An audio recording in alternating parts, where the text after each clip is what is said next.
యేసయ్యా, మా మంచి తండ్రి, లోకరక్షకుడా, మా ప్రాణదాత, మా జీవదాత యేసయ్యా, వందనాలు నాయన, స్తోత్రాలు నాయన. ఇంతవరకు కార్యక్రమాలన్నీ మర్యాదగాను క్రమముగాను జరిగించుకున్నారు తండ్రి. అయోగ్యుడను, ఎన్నిక లేని వాడిని, నోటి మాంద్యం కలిగిన వాడిని, బలహీనుడను తండ్రి, నన్ను క్షమించండి. యేసయ్యా, నన్ను క్షమించండి. ఇంకా బిడ్డలు రావలసి ఉన్నది నాయన, త్వరపెట్టి ఆకర్షించుకొనండి. క్రమముగా మర్యాదగా కూటం జరిగించండి. నిద్రమత్తు ఏలకుండా చెయ్యండి. చంటి బిడ్డలపై అల్లరాత్మ ఏలకుండా చెయ్యండి. మీ అగ్ని కంచి ఈ స్థలం చుట్టూ వేయండి. మీరు మా మధ్యలోకి రండి నాయన. యేసయ్యలో అడుగుచున్నాను తండ్రి, ఆమేన్. ఆదివార దినాన్న యేసయ్యను మనం సేవించడానికి, ఆరాధించడానికి, పూజించడానికి ఈ చక్కటి సమయం ప్రభువు మనకిచ్చినారు. పోయిన ఆదివారం సాతాను గూర్చి నేర్చుకున్నాం. సాతానుకు పాత నిబంధనలో సాతాననియు, క్రొత్త నిబంధనలో అపవాదనియు, వాడికి పరలోకంలో లూసిఫర్ అనియు ముఖ్యంగా 3 పేర్లున్నాయని, బిరుదులైతే చాలా ఉన్నాయి. హంతకుడు, మోసగాడు, గాలి, ధూళి, దుష్టుడు, నరహంతకుడు, వేషధారి, అబద్ధికుడు, ఇలాగున చాలా నిక్ నేమ్స్ ఉన్నాయి. సరే, ఈ సాతాను వెలుగుదూత వేషం ధరించుకుంది. As a light of angel transformed as a light of angel, వెలుగుదూత వేషమును ధరించుకుంది. అంటే వెలుగుదూతలాగా వస్తుంది. అంటే దీని దగ్గర చాలా పవర్ ఉంది. వెలుగు పరిశుద్ధుల సొత్తు, చీకటి సైతాను సంబంధమైంది. చీకటి సంబంధమైన ఈ సాతాను వెలుగును దొంగిలించి వెలుగు వేషములో భక్తులను ఈనాడు మోసం చేస్తుంది. దానికి పరిచారకులు కూడా ఉన్నారు అని ఆ వచనం చెప్పింది. మనం ఒక భాగమే విన్నాం, మొదటి మాటే విన్నాం. దేవుని చిత్తం అయితే మనం మరొకసారి ఆ అంశాల మీద క్లియర్గా మరొకసారి మాట్లాడుకునే ప్రయత్నం చేద్దాం. ఈ వారము మీతో చాలా విషయాలు, అంటే ఈ సమయంలో చాలా విషయాలు పంచుకోవాలని నేను ఆశపడుతున్నాను. మరి దేవుని చిత్తం. ఈ రోజున మరి మంచి సాక్ష్యాలు కూడా విన్నాము. వెంకటలక్ష్మి గారు మనవరాలు గూర్చి సాక్ష్యం చెప్పింది. అట్లాగే అదే చంటి బిడ్డను గూర్చి మరి నర్సు గారైనటువంటి అనురాధ, ఆమె కూడా దేవుని విషయంలో, చిన్న బిడ్డ విషయంలో సాక్ష్యం మనతో పంచుకుంది. ఆ బిడ్డ కోసం నేను ప్రార్థన చేసినప్పుడు దాదాపుగా 1 వారం క్రితమే పిల్ల ఏడుస్తుంది అని చెప్పినప్పుడు ఒక చీకటి చిన్న పిల్లలాగా, అంటే చీకటి మీకు చాలాసార్లు చెప్పాను, చిన్న పిల్లల లాంటి చీకట్లు చిన్న పిల్లల మీద పనిచేస్తాయి. Why I don't know in clarity. Anuradha కూడా ఇందాక చెప్పింది, దైవజనులే దాని భావం చెప్పాలి, ఆ పిల్లని పోలి నా దగ్గర కూడా వచ్చి కనపడింది, తిరుగుతుందని చెప్పిందండి. అది చీకటి, పిల్ల మీద పనిచేస్తున్న చీకటి. నేను రీసెంట్గా మొన్న వాళ్ళ నాయనమ్మకి చెప్పాను. సరే కుదిరితే మరి నిన్న శనివారం ఆదివారం కానీ ఏదైనా వస్తానమ్మా, ఇంటికి వచ్చి ప్రార్థన చేస్తాలే అని చెప్పాను. వీలైతే ఇంటికి వెళ్ళి ఒకసారి ఆ ఇంట్లో కూడా నూనె ప్రోక్షించి ప్రార్థన చేయాల్సి ఉంది. చిన్నపిల్లలు సాధారణంగా పోరు పెడుతున్నారంటే చీకటి వచ్చింది అని అర్థం. ఒక్కొక్కసారి కడుపులో నొప్పిగా ఉన్న పిల్లలు ఏడుస్తారు. కొంచెం అది మనం గమనించాలి. డాక్టర్ దగ్గరికి వెళ్ళండి, తప్పులేదు. అయితే పోరు పెడుతుంది అంటే ముందుగా ప్రార్థన చేసుకోవాలి. ముందు యేసయ్య దగ్గరికి వెళ్ళి యేసు రక్తం రాసుకొని, అందరికి అలవాటు ఉందా? యేసు రక్తం అంటే ఏంట్రా తేజ? ప్రార్థన చేయించుకున్న కొబ్బరి నూనె. ఏం ఫీల్ అవుతాం మనం?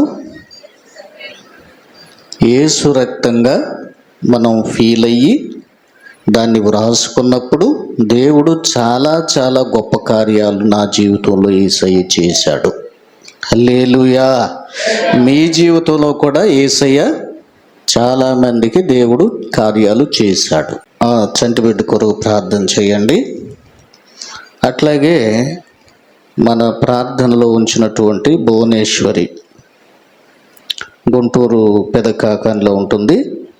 అమ్మాయికి కూడా పాప కలిగింది కదా, ఆ పాప కొరకు కూడా ప్రార్థన చేయండి. అట్లాగే మరి మనం ప్రార్థన చేసినటువంటి మరొక అమ్మాయి నందిని కూడా ప్రసవించడం జరిగింది. అమ్మాయి పుట్టింది. ఆ అమ్మాయి కోసం కూడా మీరు ప్రార్థన చేయండి. ఇక ఇద్దరున్నారు. ఈ మూలవాక్యం మనం ఉపవాస ప్రార్థనలో కొన్ని విషయాలు ఈ మూలాంశం నుంచి మనం నేర్చుకున్నాం, కొన్ని మాటలు. ఆ రోజు సేవకులు కూడా ఉన్నారు. చక్కగా భయభక్తులు కలిగి కూర్చోండి. కాస్త ఓపికగా యేసయ్య మాటలు వినండి. కాస్త వేడికి అనీజీగా ఉండొచ్చు, అయినా పర్వాలేదు. ఓపికగా, కష్టంగా అయినా సరే యేసయ్య మాటలు వినటానికి సిద్ధంగా ఉండండి. రూతమ్మ బోయాజు పొలములోకి వచ్చింది. బోయాజు కూడా పొలములో పనిచేస్తున్నటువంటి వారిని చూడడానికి వచ్చాడు. ఆ బోయాజు ఎవరంటే ఆ పొలానికి యజమాని. బోయాజు దగ్గరకు వచ్చి రూతు ఇలాగా మాట్లాడింది, నీవు నన్ను ఆదరించి నీ దాసురాలినగు నన్ను నాయందు ప్రేమతో మాటలాడితివి, నన్ను ఆదరించావు, నా పట్ల నీ ఆదరణ చూపించావు, నన్ను ఆదరించి నాతో నీవు ప్రేమగా మాటలాడితివి. బోయాజు ఎవరిని పోలి చూపిస్తున్నాడంటే మన ప్రభు అయిన యేసుక్రీస్తును పోలి కనబడుతున్నాడు ఆయన. ఈయన ఎవరికి గుర్తంటే ప్రభు అయిన యేసుక్రీస్తు వారికి గుర్తుగా ఉన్నాడు. రూతుమ్మ ఎవరికి గుర్తుగా ఉంది? వధువు సంఘానికి గుర్తుగా ఉంది. రూతుమ్మ వధువు సంఘానికి గుర్తుగా ఉంది.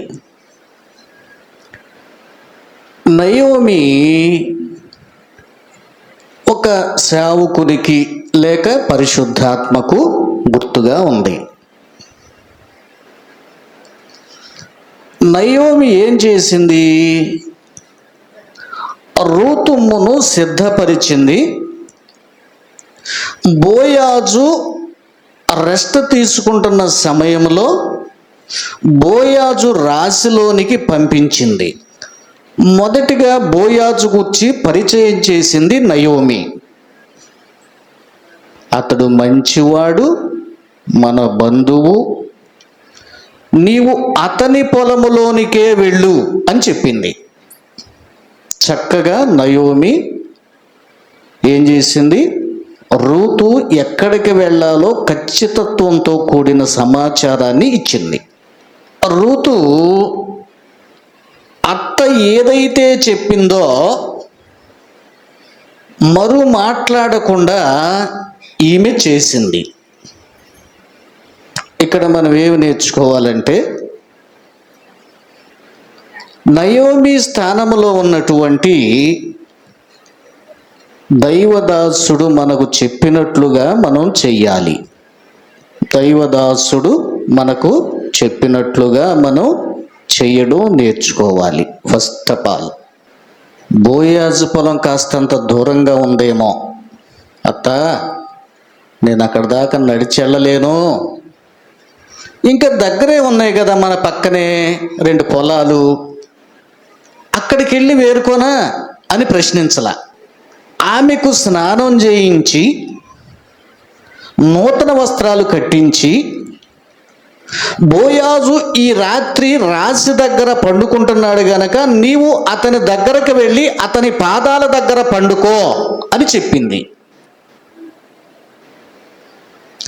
అదేంటత్త, నేను ఎలా వెళతాను, ఒంటరిగా ఎలా వెళతాను, చీకట్లో ఎలా వెళతాను, ఆయనేమనుకుంటాడు, ఇదంతా నాన్ సెన్స్ అనలా. అత్త తనతో చెప్పింది చెప్పినట్లుగా చేసింది. ఇది మీకేం చూపిస్తుందంటే విధేయత. ఏంటి? విధేయత. విధేయత ఎప్పుడూ ప్రశ్నించదు. అమ్మ గుర్తుపెట్టుకోండి, విధేయత ఎప్పుడు ప్రశ్న వేయదు. అబ్బాయి మీకు చాలా పళ్ళు ఉన్నాయి తినండి, అక్కడ ఇదిగో ఈ వృక్షం ఉంది చూసారా, దీని పండు ఉంది చూసారా, ఇది మాత్రం తినకండి. ఆదాము హవ్వలు మరు మాట్లాడకుండా అలాగే డాడీ అని చెప్పారు. ఎదురాడనిది విధేయత.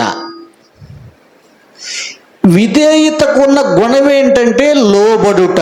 లోబడే స్వభావము విధేయత కలిగిన వారిలో ఉంటుంది. విధేయత కావాలని దేవుడు చూస్తున్నాడు. నాకు విధేయులుగా జీవించాలి, నా మాట వినాలి. ఏంటి డాడీ గొడవ అంటే, అవును కన్న తండ్రి కనుక నా మాట వినాలి. మళ్ళా వెనక్కి వద్దాము. బోయాజంట రూతమ్మతో ప్రేమగా మాట్లాడాడంట. మన యేసునాయన ప్రేమగా మాట్లాడే దేవుడు. మన యేసునాయన ఎవరు? ప్రేమామయుడు.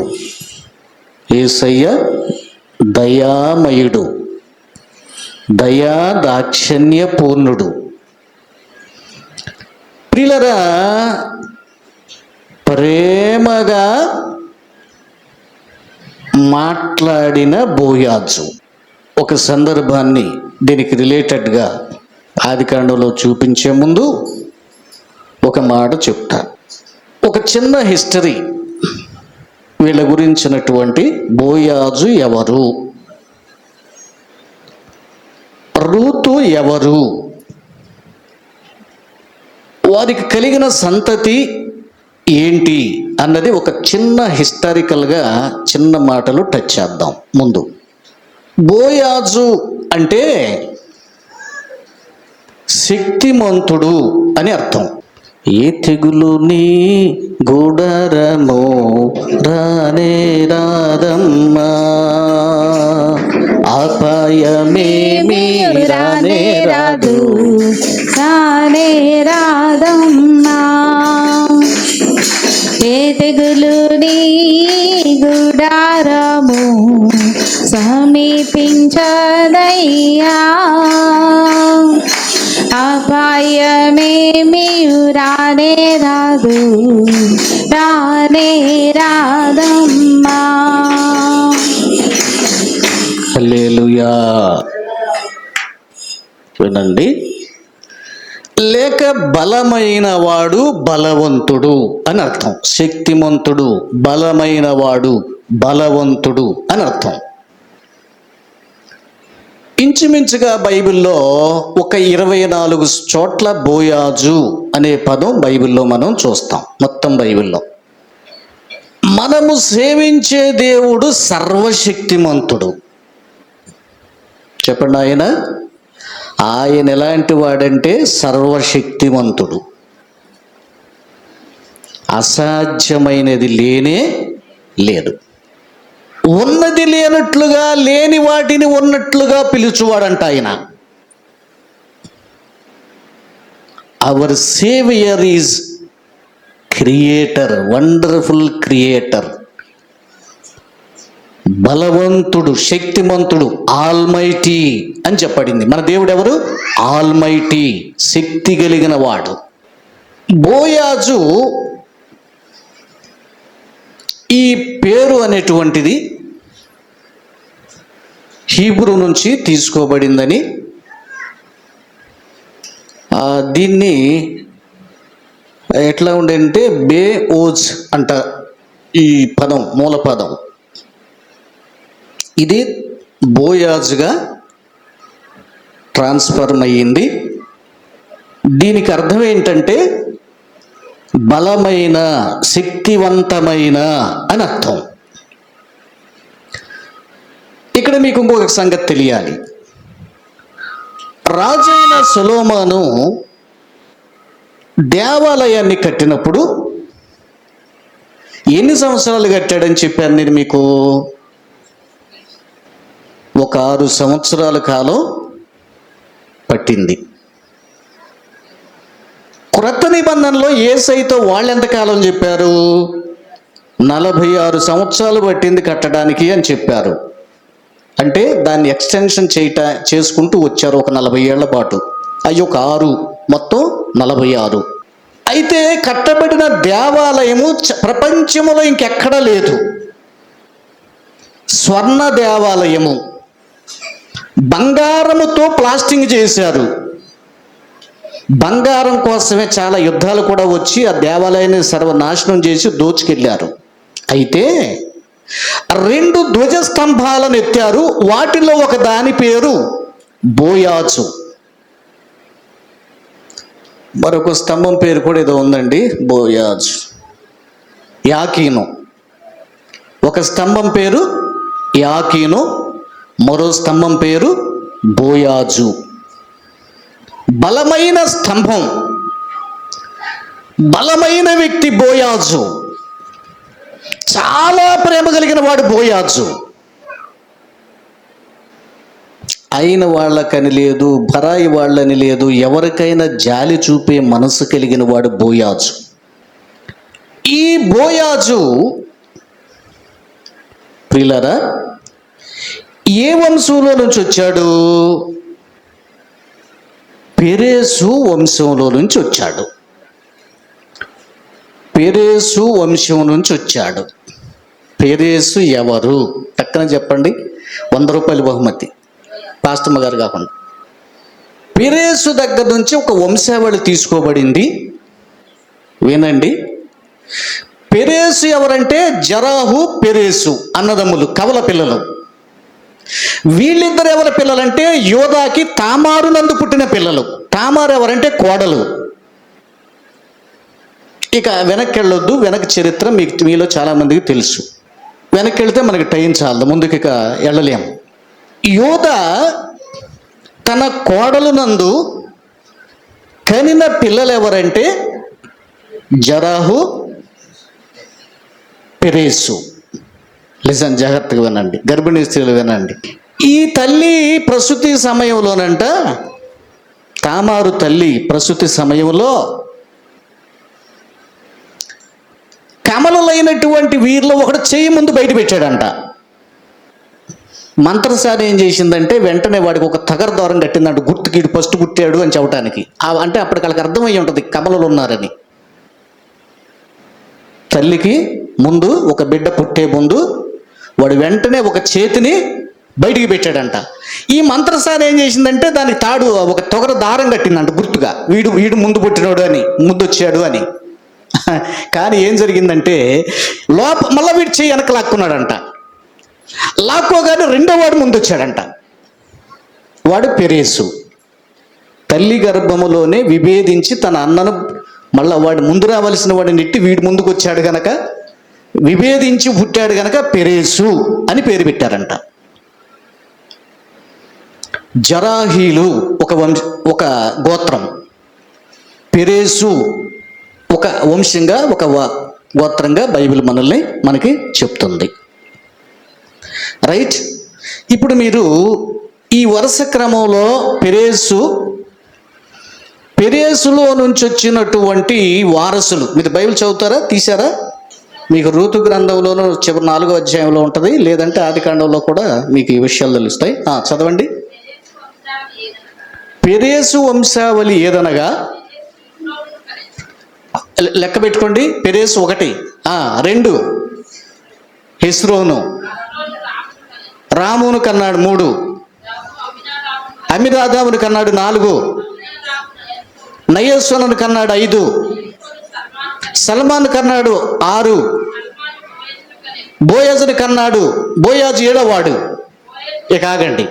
ఈ పెరేసు వంశావళిలో బోయాజు వచ్చాడు, బోయాజు తర్వాత ఓబేదు వచ్చాడు, ఓబేదు తర్వాత యెషై వచ్చాడు, యెషై తర్వాత దావీదు వచ్చాడు, దావీదు తర్వాత ఆ గోత్రంలో ఆ వంశంలో యేసై వచ్చాడు.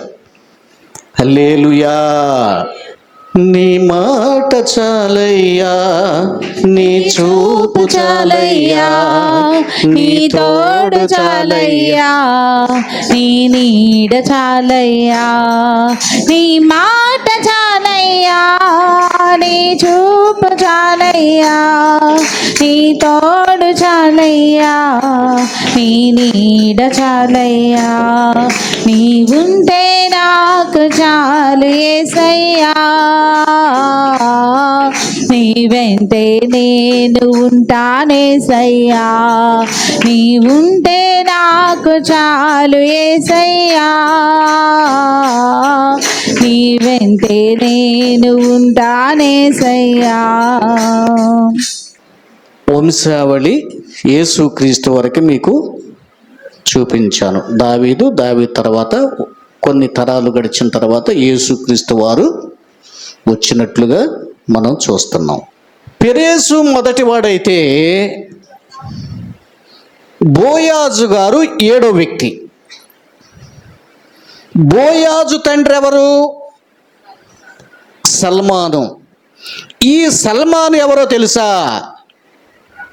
రాహాబును వివాహం చేసుకున్నటువంటి వ్యక్తి. రాహాబ్ అంటే ఎవరండి? యెరికో పట్టణం మీద ఇశ్రాయేలీలు వేగు చూడటానికి వెళ్ళినప్పుడు ఇశ్రాయేలీయ గూఢచారులను, వేగుల వారిని తన ఇంట్లో దాచిపెట్టి వాళ్ళ ప్రాణాలని కాపాడి బయటకు పంపించినటువంటి పైన సపరేట్గా జీవించే ఒక వేశ్య వృత్తి చేసేటువంటి తల్లి. ఆమె ఆ కాలంలో ఇశ్రాయేలీలకి మేలు చేసింది. వాళ్ళు దాన్ని గుర్తుపెట్టుకొని ఆ ఇంటి వారిని నశించకుండా తన తండ్రి ఇంటి వారిని కాపాడారు. ఆ సమయంలో సల్మాను అన్న వ్యక్తి రాహాబును వివాహం చేసుకున్నాడు. గమనించండి. ఒకవేళ ఆమె జీవితం యేసుని ఎరగక ముందు లోకములో ఉన్నప్పుడు, దైవ భయం లేనప్పుడు ఆమె వేశ్య వృత్తిలో జీవించింది. కానీ ఇశ్రాయేలీలు ఎప్పుడైతే వారి దగ్గరకు వెళ్ళి ఆమెతో ప్రేమగా మాట్లాడి వారి మధ్య జరిగినటువంటి విషయాల్లో ఆమె మారు మనసు పొందింది. ఆ తల్లి ఆమెతో ఇతడు ప్రేమగా మాట్లాడి ఆమె చేసిన త్యాగాన్ని గుర్తించిన ఆ వేగు చుట్టానికి వెళ్ళిన ఒక సైనికుడైనటువంటి సల్మాను అనే వ్యక్తి రాహాబు అనే తల్లిని వివాహం చేసుకున్నాడు. వాళ్ళకి ఎవరు పుట్టాడు? బోయాజు పుట్టాడు. బోయాజు భాగ్యవంతుడు. ఎందుకంటే సల్మాను ఒక మంచి సైనికుడు. ఆ దినాల్లో మంచి ఉద్యోగము, వారికి ఆస్తిపాస్తులు మంచిగా ఉన్నాయి. దావీదుకు బోయాజు ఏమవుతాడంటే, బోయాజుకు దావీదు ఏమవుతాడంటే మునిమనవడవుతాడు. ఈ పాయింట్ కూడా నోట్ చేసుకోండి. బోయాజు ఓబేదు పుట్టాడు. ఓబేదు యెషయి, అంటే యెషయి బోయాజుకు మనవడు. యెషయికి దావీదు పుట్టాడు, దావీదు బోయాజుకి ముని మనవడు. లింక్ సెట్ అయిందా? ఆ దావీదు గోత్రములో నుంచి కొన్ని తరాలు గడిచిన తర్వాత ఆ వంశానికి సంబంధించి, ఆ గోత్రానికి సంబంధించి యోసేపు మరియలకు యేసునైనా జన్మించాడు. ఒక చిన్న క్లారిటీ, హిస్టరీ అబౌట్ హిస్టరీ. ప్రియులారా, అలాగే రూతు అనేటువంటి దానికి అర్థం ఏంటంటే స్నేహితుడు, స్నేహము, సన్నిహితమైన అనే అర్థాలు వస్తాయి. రూతు అంటే అర్థం ఏంటి? టోటల్గా స్నేహపూర్వకమైన అనేటువంటి అర్థం ఉంది. ఇది కూడా హీబ్రూ నుండి తీసుకోబడింది. ఇది కూడా రే ఎట్ అనేటువంటి పద కలయికతో పుట్టింది. రూత్ అనేటువంటి పదం వచ్చింది. దీని మూలం కూడా హీబ్రూనే. బోయాజు అనే పేరుకు మూలం కూడా హీబ్రూనే. అయితే స్నేహము, స్నేహ గుణము కలిగినటువంటిది. అవునండి, స్నేహానికి కొంతమంది చాలా బాగా పనికి వస్తారు, కొంతమంది స్నేహానికి పనికిరారండి. రూతు తల్లి చాలా స్నేహబంధము కలిగి, అంటే స్నేహితుల్లోనంటండి, సామెతలు నిన్నే చదివినట్టున్నాను, సామెతలలో ఒక చక్కని మాట రాశాడండి. నీకు కష్టం వస్తే ఈ మాట ఒకటి చదవండి, అందరికి అవసరమే. సామెతల గ్రంథం. నీ స్నేహితునైనను నీ తండ్రి స్నేహితునైనను విడిచిపెట్టకము. ఇది గుర్తుంచుకోండి. సాధారణంగా స్నేహము అనేటువంటిది చాలా మంచిదే, మంచి స్నేహం కావాలి.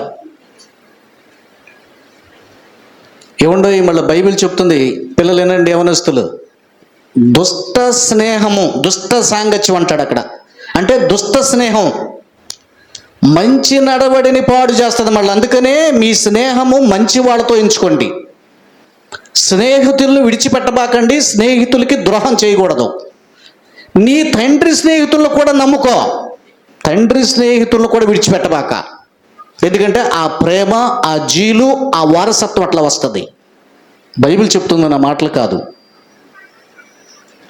స్నేహితుడు స్నేహము చేసేటప్పుడు ఏమండి చాలా బాగా ప్రేమించుకుంటారు. అంటే ఆడమగ గురించి కదండి నేను చెప్పేది. స్నేహం అనేది ఆడపిల్లల మధ్య ఉంటుంది, స్నేహం అనేది మగపిల్లల మధ్య ఉంటుంది. ఒక్కొక్కసారి స్నేహం అనేది ఆడపిల్లలు మగ పిల్లల మధ్య కూడా ఉంటుంది. స్నేహం వేరు. అట్లాగే లవ్ అంటారు చూసారా, అఫెక్షన్, ఇది వేరు. అయితే స్నేహము చేయటం తప్పు కాదు, స్నేహం చేయమని బైబిల్ చెప్తుంది. బైబిల్ ఇంకో మాట ఏముంటుందంటే, నిజమైన స్నేహితుడు విడువకుండా ప్రేమిస్తాడంట. కష్ట సమయంలో వాడు నీకు అన్నదమ్ముడిలాగా ఉంటాడు. నువ్వు మళ్ళీ ఇంకక్కడే, ఇక్కడ 10వ వచ్చిన 11వ వచ్చిన చదవండి మళ్ళీ అక్కడే పైన, దూరములోనున్న సహోదరుని కంటే ఆపద కలిగినప్పుడు నీ సహోదరుని ఇంటికి వెళ్ళబాక. మరేం చేయాలి? దూరములో ఉన్న సహోదరుని కంటే దగ్గరనున్న పొరుగువాడు వాసి, అంటే ప్రక్కనే ఉండేవాళ్ళు కూడా మనం ప్రేమించాలి. నా కుమారుడు జ్ఞానమును సంపాదించుకో, అది ఓకే రైట్, అయితే ఇంకొక చోట అయి ఉంటుంది నేను చెప్పిన మాట. సరే, ఇక్కడేముందంటే, నీ స్నేహితునినైనను నీ తండ్రి స్నేహితునినైనను విడిచిపెట్టకము. నిజమైన స్నేహితుడు విడిచిపెట్టకుండా ప్రేమిస్తాడు. రూతు అన్న నామానికి అర్థం ఏంటంటే, పేరుకి స్నేహము. ఆమె మంచి స్నేహ మనస్సు కలిగినటువంటిది రూతమ్మ. అందుకనే అత్తతో ఒక చక్కటి స్నేహ బంధాన్ని ఏర్పరచుకుంది. నిజం చెప్పాలంటే, అవునా? ఓర్ప తిరిగి వెళ్ళిపోయింది, కానీ రూతమ్మ తన అత్తను హత్తుకుంది స్నేహపూర్వకంగా. ఒక మాటలో చెప్పాలంటే ఆమె పేరుకు అర్థం మంచి స్నేహం చేసే గుణం కలిగింది అని మనం అర్థం చేసుకోవాలి. రూతమ్మ మంచి స్నేహభావం కలిగిన తల్లి అని గుర్తు చేసుకోవాలి. ప్రేమ కలిగిన తల్లి అని గుర్తు చేసుకోవాలి. రాత్రి మీకు 2 మాటలు కొత్త మాట నేర్పాను, వింటరా?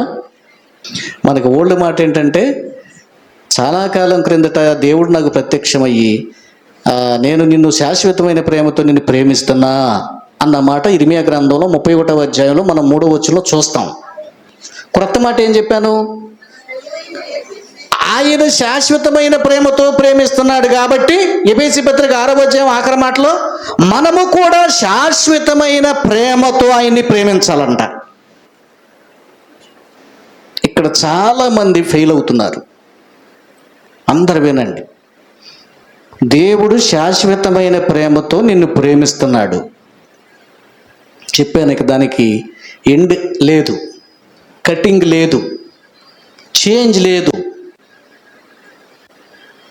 ఎండింగ్ లేదు, కటింగ్ లేదు, చేంజ్ లేదు. Eternal love, eternal love, God's love is eternal love. మనం ఏం చూస్తాం? Eternal life. ఇంకేం చూస్తాం? Eternal fire. ఇప్పుడు ఏం చూస్తున్నాం? Eternal love. నిత్య జీవము, నిత్య నరకము, నిత్య ప్రేమ, శాశ్వతమైన ప్రేమ. శాశ్వతమైనది నీవు నాయడ చూపిన కృపా అనుక్షణమునను కను పాపవనే, అనుక్షణమునను కను పాపవనే కాచిన కృపా శాశ్వతమైనది నీవు నాయడ చూపిన కృపా. హల్లెలూయా. మళ్ళను మనకి చెప్పకండి, మామూలుగా చెప్పానుగా, అందరూ చెప్పండి హల్లెలూయా. ప్రియులారా, మంచి గుణము కలిగిన స్నేహ హృదయము కలిగిన రూతమ్మ, ఆమె జీవితాన్ని దేవుడు దీవించాడు. ఎంత మంచి కోడలంటే, అత్తగారితో చెప్పిన మాట మనకి అసలు అట్లా ముద్ర పడిపోద్దండి. ఎక్కడ? 1వ అధ్యాయం రూతు గ్రంథం. నా వెంబడి రావద్దనియో, నన్ను విడిచిపెట్టమనియో, నన్ను బ్రతిమాలు కొనవద్దు. ఏమండో ఇర్మియా గ్రంథంలో యేసయ్య చెప్పిన మాటలు గుర్తొస్తున్నాయి నాకు. ఇర్మియా, నువ్వు ప్రార్థన చేయబాక మర్చిపోయావా? అమ్మో, మర్చిపోయాము ఈరోజు. చెప్పండి చెప్పండి. ప్రార్థనయే, ప్రార్థనయే, ప్రార్థనయే. చెప్పారా? చెప్పినట్టు నటించారా? అందరు నాతో కలిపి చెప్పండి. ప్రార్థనయే జయము. గట్టిగా ఒరే వంటట్టు. ప్రార్థనయే జీవము. ప్రార్థనయే, ప్రార్థనయే విశ్వాసికి ఊపిరి. ఈ 3 మాటలు మర్చిపోబాకండి, బాగా కంఠస్థం చేసుకోండి. మీరు ఏడకెళ్ళి ఇవే మాట్లాడతామండి, ఎస్ నో ఆల్ రైట్ లాగా. ఒక కథ చెప్పేవాడిని ఇదివరకు. ఎస్ నో ఆల్ రైట్ అని ఇంగ్లీష్ నేర్చుకున్నాడంట. వాడు ఎక్కడికి వెళ్ళినా ఎస్ నో ఆల్ రైట్ అన్నాడంట. మర్డర్ జరిగిపోయిందంట, పోలీసులు వచ్చారంట. వీడికి ఇంగ్లీష్లో మాట్లాడాలని బాగా ఇష్టం. ఆ పోలీసు అని పిలిచారు, అబ్బాయి ఇట్రారా అన్నాడంట. ఏంద్రా ఈ మర్డర్ చేసింది నువ్వేనా అన్నాడంట. ఎస్ అన్నాడంట. ఏంద్రా నీతో ఇంకెవరు లేరని ఒక్కడవే చేసావు, ఇంకెవరన్నా ఉన్నారా? నో అన్నాడంట. పద ఎక్కెక్కనంట. ఆల్ రైట్ అన్నాడంట. ఈ జీవులు వేసుకుని విడిచిపోయాడంట. అట్ట చేయబాకండి మళ్ళీ. ప్రార్థనయే జీవము, ప్రార్థనయే జయము, ప్రార్థనయే జీవము, ప్రార్థనయే విశ్వాసికి ఊపిరి. ఈ తల్లి రూతుమంటుంది, అమ్మా నీవు నన్ను నీ వెంబడి రావద్దని చెప్పొద్దు, నన్ను బ్రతిమాలుకోవద్దంటే అట్టప్పుడు దాకా బతిమాలింది అనమాట. అమ్మ నా మాట వినండి అమ్మా, నీ చిన్న వయసు అమ్మా, వెనక్కి వెళ్ళి పెళ్లి చేసుకోమ్మా, మీరు సుఖంగా ఉండండి అమ్మా, నా ఎంపటి వస్తే ఉపయోగం ఏముందమ్మా, నాకు వయసు అయిపోయింది కదా, ఒకవేళ మళ్ళీ పెళ్లి చేసుకుని పిల్లలు కన్నా అప్పుడు దాకా మీరేమైనా అట్ట ఉంటారా? కుదరదు కదా, నా తల్లి కదా, నా బుజ్జి కదా అని బ్రతిమాలిందంట. ఈ కోడలు ఎంత మంచిదంటే మా కోడలు లాంటిదేనండి. నారాయణ అన్నావా? ఏం చెప్పాను?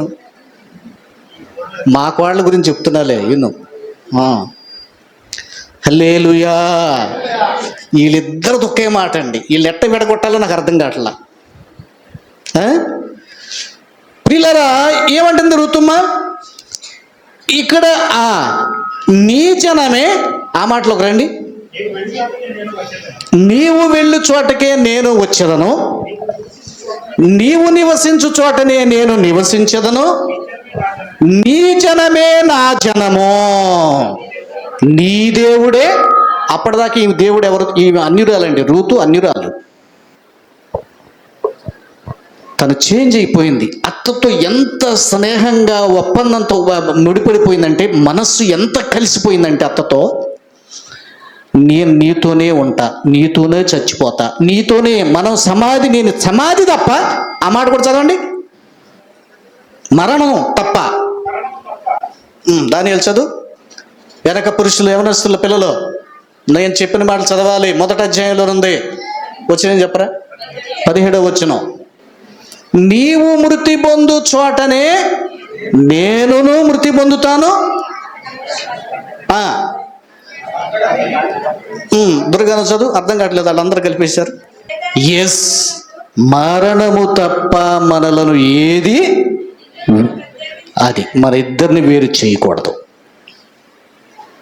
ఏముండోయ్, యేసయ్యతో మనం ఇంత స్నేహం కలిగి ఉండాలి. యేసయ్యతో అక్కడ ఇంకొక పాయింట్ ఎక్కాలి మన పైకి. ఏంటో తెలుసా? మరణం కూడా వేరు చేయదంట యేసయ్య ప్రేమ నుంచి. కరువైన, ఖడ్గమైన, వస్త్రహీనతైన, ఉపద్రవమైన, మరణమైనా సరే క్రీస్తు ప్రేమ నుంచి మనల్ని, ఎంత ప్రేమ! అత్తగారంటే ఎంత ప్రేమ అండి ఈమెకి. అసలు ఎంత స్టేట్మెంట్ చేసిందండి. చిన్నమ్మాయి, వయసులో చిన్నదండి. భర్త చనిపోయాడు. నాకు తెలిసి మహా అయితే ఒక 25 ఏళ్ళు వయసు ఉంటుందేమో, 20-25 మధ్య వయసు ఉంటుందేమో. ఇంత చిన్నమ్మాయికి అత్త పట్ల ఎంత అనురాగం కలిగింది, ఎంత ప్రేమ కలిగింది. అందుకే ఈమె పేరులోనే స్నేహము అనే పదం ఉంది. సరే, నేను ఇంకా అటు వెళితే ఇటు ఆలస్యం అయిపోతుంది. కొంచెం మళ్ళీ తిరిగి ఇప్పుడు వెనక్కి వద్దాం. ఇప్పుడు ఒకసారి మళ్ళీ ఇంకొకసారి మన మూలవాక్యం చదవండి. అందుకనే నా ఏలినవాడ, నేను నీ పనికత్తెలలో ఒకదానిని కాకపోయినా నీవు నన్ను ఆదరించి నీ దాసురాలినగు నాయందు దయ కలిగి, ప్రేమ కలిగి మాటలాడితివి. ఈ మాట నాకు బాగా ఇంట్రెస్ట్గా అట్లా గుర్తుండిపోయిందండి. ప్రేమ కలిగి మాటలాడుట, ప్రేమ కలిగి మాటలాడుట మనందరం నేర్చుకోవాలి. బోయాజు నుంచి ఏమి నేర్చుకోవాలి చెప్పండి? ప్రేమగా మాటలాడటం నేర్చుకోవాలి. ఋతుము నుంచి ఏమి నేర్చుకోవాలి? విడువని స్నేహము చేయుట నేర్చుకోవాలి. మరణము దాకా స్నేహము తెగిపోదండి. నిజమైన స్నేహం మరణం తప్ప మరి ఏది వేరు చేయలేదు. ఋతుములు ఏమి నేర్చుకోవాలి? మంచి స్నేహం, మంచి బంధం, కుటుంబ బంధం, స్నేహం, ప్రేమ. బోయాజులు ఏమి నేర్చుకోవాలి? శక్తిమంతుడైన బోయాజు, బలవంతుడైన బోయాజు, యథార్థవంతుడైన బోయాజు. బోయాజు చాలా మంచివాడు, ప్రేమ కలిగి మాట్లాడాడంట. ఏమండి, ఈ రోజు కాకపోతే 4 రూపాయలు జేబులో ఉంటే పక్కన వాళ్ళు లెక్క చేయం. బోయాజుకు చాలా ఆస్తి ఉంది. ఏదో దిక్కులేని పని చేసుకుని ఆ పని పిల్లతో అంత ప్రేమగా మాట్లాడాల్సిన అవసరం ఆయనకి లేదు. చాలా ఆస్తి ఉంది, కానీ ప్రేమ కలిగి మాటలాడెను. ఇప్పుడు మిమ్మల్ని ఆదికాండంలోకి తీసుకెళ్తా. ఆదికాండంలోకి రండి. ఇక్కడ ఒక ఆయన మీకు పరిచయం చేస్తాను. 50వ అధ్యాయం 21వ వచనం. కాబట్టి భయపడకండి, నేను మిమ్మును మీ పిల్లలను పోషించెదను అని చెప్పి వారిని ఆదరించి వారితో ప్రీతిగా మాటలాడెను. The second word is the ప్రీతిగా మాటలాడెను. దీనికి ఇంగ్లీష్లో కైండ్లీనెస్ అన్నాడు. అక్కడ రూతు దగ్గర ఫ్రెండ్లీనెస్ అన్నాడు. బోయాజు ప్రేమలో ఫ్రెండ్లీనెస్ అని వాడబడింది ఇంగ్లీష్లో. అక్కడే ఉంది ప్రేమగా మాటలాడిన బోయాజు. ఇక్కడెవరు? యోసేపు. ఈయన కూడా యేసు వారికే గుర్తు. యోసేపు కూడా పాత నిబంధనలో యోసేపు కష్టాలు, శ్రమలు, శోధనలు, అన్నదమ్ములే అమ్మేయటం, కొట్టడం, తిట్టడం, ఇదంతా కూడా ఎవరికి సాదృశ్యం? ప్రభు అయిన యేసునాయనికే ముంగుర్తు. యోసేపు ఏమంటున్నాడు తెలుసా? భయపడకండి, నేను మిమ్మును మీ పిల్లలను పోషిస్తా. ఇది ఒక వాగ్దానంగా మనం చూస్తూ ఉంటాం. నేను మిమ్మును మీ పిల్లలు, అదొక పైన వాక్యం కూడా ఉంది వెనక, భయపడకుడి. ఆ రోజు వేసినట్టుగా ఉన్నాం. ప్రిన్సీ ఫస్ట్ బర్త్డే వాక్యం అది ఫ్లెక్సీ మీద. భయపడకుడి, నేను మిమ్మును మీ పిల్లలను పోషించదను. అండ్ ఆల్సో ఈ మాట నాన్నతో దేవుడు వాగ్దానం చేశాడంట. నేను అందుకు అక్కడ ఫ్లెక్సీ మీద వేశా. నాన్న ఇంట్లో జరుగుబాటు లేకుండా చాలా కష్టపడుతూ బాధపడుతూ ఒకరోజు నైటు ఆయన ఏడుస్తూ ప్రార్థన చేసుకుంటూ ప్రార్థన పెట్టి తిరిగి మళ్ళా 4-5 కిలోమీటర్ల చీకట్లో 11 గంటలప్పుడు 10 గంటలప్పుడు నడుచుకుంటూ వచ్చేవాడు మంత్రివారిపాలెం పెదపల్లి నుంచి. మేము చిన్నప్పుడు అసలు బస్సులు లేవు, సైకిల్ మీద ప్రయాణం చెయ్యాలి. నాన్నకి సైకిల్ రాదు. అందువల్ల ఏం చేయాలంటే నాన్న నడుచుకుంటానే వెళ్ళాలి, నడుచుకుంటానే రావాలి. పెదపల్లి నుంచి పుట్లగుంట నడుచుకుంటానే వెళ్ళాలి, నడుచుకుంటానే వెనక్కి రావాలి. పెదపల్లి నుంచి అల్లూరు నడుచుకుంటా వెళ్ళాలి, నడుచుకుంటానే రావాలి. ఆల్మోస్ట్ ఆయన కాలమంతా, ఆయన బలమంతా నా యేసయ్య కొరకే ఆయన ఖర్చు చేశాడు. నా తండ్రిని బట్టి నేను గర్వంగా చెప్తున్నా ఈ మాట. నాకంత మంచి తండ్రి నా యేసయ్య నాకు ఇచ్చాడు.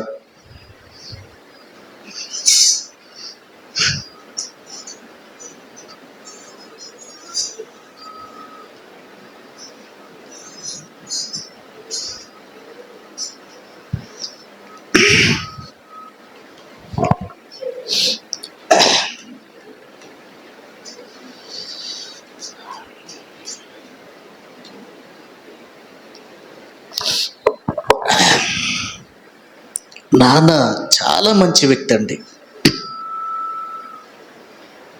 అంటే మీ అందరికంటే నేను ఎక్కువగా నాన్నను చూశాను కదా, బాల్యం నుంచి కూడా. చాలా అంత మంచి వ్యక్తిని బహుశా నేను ఇంకా మరొకరిలో నేను చూడలేదండి. నా తండ్రిని నేను చెప్పడం కాదు కానీ ఆయన ఎంత మంచి దైవ సేవకుడని, ఎంత వినయము, దీనత్వము, తగ్గింపు. నిజంగా దేవుడు, అది దేవుని కృపండి, అది నాన్న గొప్పతనం కాదు, యేసునాయన కృప. ఈ వాగ్దానము నాన్న వెళుతున్న సమయంలో ఆకాశం నుంచి వినబడుతుందంట ఆయనకి. భయపడకము, నేను నిన్ను నీ పిల్లల్ని నేను పోషిస్తా. అమ్మ చెప్పేదండి, సిమేనయ్య గారితో, ప్రకాశమయ్య గారితో కలిసి పనిచేస్తున్నప్పుడు సిమేనయ్య గారు వాళ్ళు కొంచెం ఉండేవాళ్ళండి. అంటే కొంచెం పొలాలు, ఆయన ఉద్యోగం రిజైన్ చేశాడు ఆ కాలంలోనే. నానా ఉద్యోగం రిజైన్ చేశాడు. గవర్నమెంట్ ఉద్యోగం, మళ్ళీ ప్రైవేట్ ఉద్యోగం కాదు. ఎప్పుడు 60-70 ఏళ్ల క్రితమే. అయితే వాళ్ళకి పొలాలుండి కొంచెం జరుగుబాటు ఉండేదంట. సిమేనయ్య గారు కూడా సేవకేటని వెళ్తున్నప్పుడు భోజనం పిల్లలకి ఏదైనా పంపని వాళ్ళ ఆవిడికి చెప్పి వెళ్ళేవాడంట. ఆమెకు ఒకసారి పెట్టించుకునేది కాదంట ఒక్కొక్కసారి. అప్పుడు అమ్మ పిల్లలను సాకలేక ఇబ్బంది పడతా, అప్పుడు అన్నయ్య మరి నేను పుట్టేమో లేదో నాకు తెలియదు, పుట్టి ఉంటానేమోలేండి, అంటే కొంచెం గ్యాప్ ఉంది. అన్నయ్యకి నాకు 7 సంవత్సరాలు. ఆ మధ్యలో పిల్లలు పుట్టి చనిపోయారు. ఆమె చాలా బాధపడి తినటానికి లేకుండా, అసలు దేవుడు ఎందుకు మనకి తినటానికి లేదు, నువ్వు ఏదో ఒక పని చేయి, లేకపోతే ఏదో ఒక కూలి పని చేయి, లేకపోతే పొలం పని చేయి, ఇది చేయి అది చేయి అని అమ్మని నాన్న అడ్డం పెట్టేదంట ఇబ్బంది పడలేక. నాన్న చెప్పాడు రెండు ఒకసారి, అమ్మతో చాలా శోధనగా ఉంటుంటే నాన్న ఆయా గ్రామాల్లో ఆయా ప్రాంతాల్లోకి వెళ్ళి ఇవాంజలిస్ట్గా చేసేవాడు. అసలు అప్పట్లో అసలు వాక్యం ఉండేది కాదు, చర్చిలు ఉండేవి కాదు. ఆ టైంలో స్వస్థత వరం ఇచ్చి, దయ్యములను వెళ్ళగొట్టి, కుష్ఠరోగులను శుద్ధులుగా చేసి, అనేక అద్భుత కార్యాలు చేస్తూ దేవుడు ఆ నిజాంపట్నం, దిండు, ఆ పరిసర ప్రాంతాలన్నింటిలో దేవుడు వాడుకుంటున్నాడు. అయితే ప్రాబ్లం ఉన్నవాళ్ళు పిలిచేవాళ్ళు నాన్నని. నీకు అప్పుడప్పుడు చెప్తుంటాను నేను, నాన్న ఇంటి దగ్గర దొరకడం చాలా అరుదు. ఎప్పుడో ఒక రోజు 2 రోజులు వారంలో ఉండేవాడు, దొరికేవాడు. ఫర్ సపోజ్ ఇప్పుడు దానియేలు గారి ఇంట్లో సమస్య ఉందనుకోండి, నాన్నని పిలిచేవాళ్ళు. దానియేలు వాళ్ళ ఇంటికి వెళ్ళేవాడు, నాన్న అక్కడ ఉండేవాడు, ప్రార్థన చేసేవాడు. అవసరాన్ని బట్టి ఇంకొక రోజు ఇంకొక పూట ప్రార్థన పెట్టేవాడు. ఆ రోగి స్వస్థపడి, లేకపోతే ఆ చీకటి కనబడి వెళ్ళిపోయిన తర్వాత, అక్కడ కార్యం జరిగిన తర్వాత ఆ ఇంటి వాళ్ళు ఇచ్చినటువంటి రైస్ కానివ్వండి, ఏదైనా ఆహార పదార్థాలు కానివ్వండి, చిన్న కానుక కానివ్వండి తీసుకొని ఇంటికి వచ్చేవాడు. సో అలాంటి పరిస్థితుల్లో అమ్మ అబ్జెక్షన్ పెడుతుంటే